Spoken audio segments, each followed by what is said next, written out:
Greetings, rackheads. Dirk here, back to talk about hacking rack. Today in the lab, it's layout management. This one's going to be short and sweet. We'll start up like usual.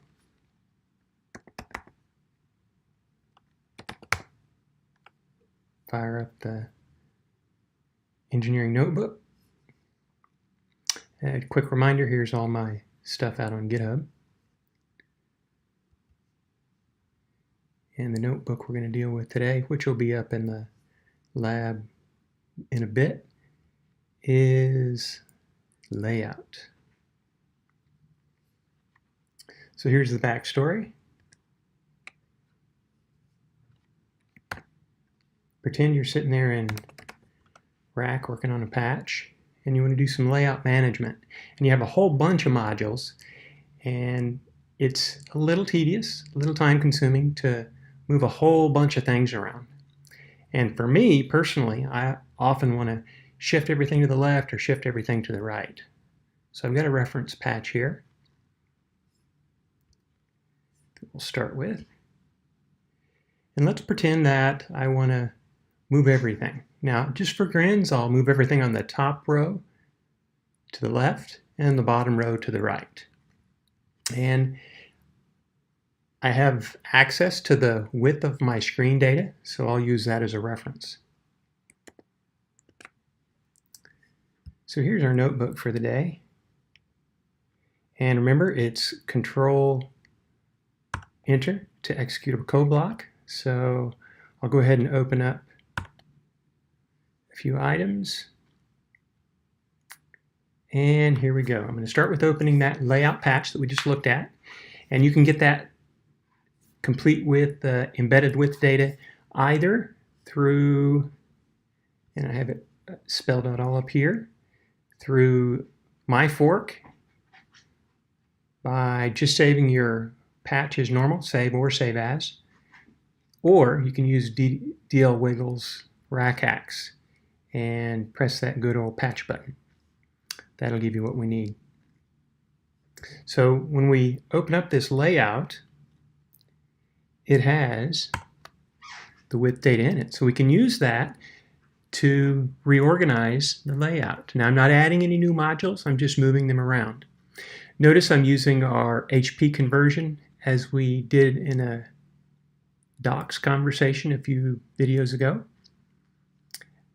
I start by reorganizing a reference of the patch. Now the patch is saved in two sections, the module section and the wires section. And the module section is organized in the order that you placed the modules in the patch, it appears. And that works okay for normal day-to-day patching work, but it doesn't help us when we want to work on a grid system, the way the rack is set up. So what layout does is it reorganizes that in a convenience function for you. I then have two simple functions, align left and align right, which take the layout specification that we just created up above, that convenience data structure, a list of rows that you'd like to move. Let's say you have a patch with 10 rows and you only want to reorient the first 2 rows. It allows you to do that. And there's also a starting point option, which says I only want to start moving on the first row, beginning with 0 offset, of course, the 3rd module. So it'll leave the first few alone and it'll move the remainder. Now, I've also got, once that layout has been manipulated, I have another function that will apply that to the patch. And of course, I'm going to open a secondary patch, layout 2, instead of layout, so it's easy to compare the two. But in reality, I wouldn't. I would just overlay the original patch.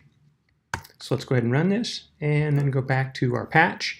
And remember, in the forked version of VCV Rack, there's a reopen.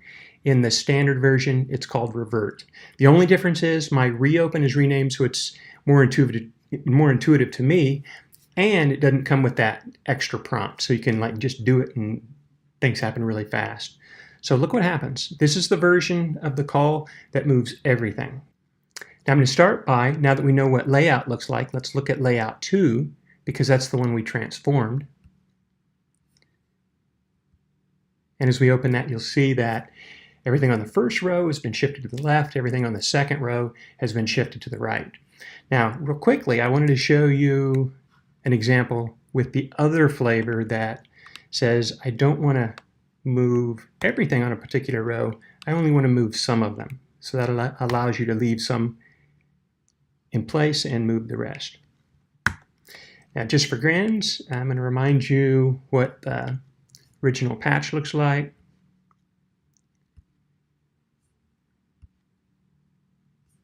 Here's the original layout.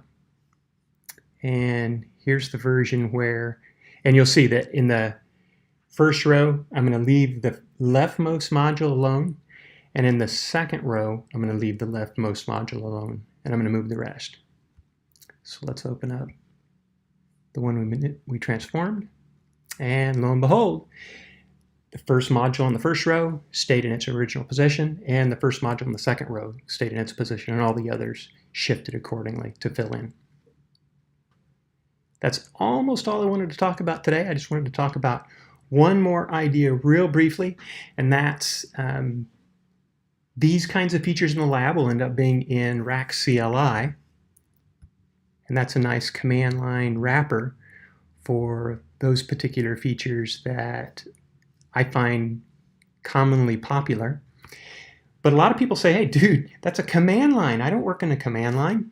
Well, I like to think of these features as just fundamental features that I can implement or execute or actuate any way I see fit.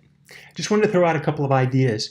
In a lot of cases, like in a case like this layout, I would probably either use just a simple little browser interface that had, again, a grid reference, say a checkerboard where each square represented a module, and those modules would be labeled.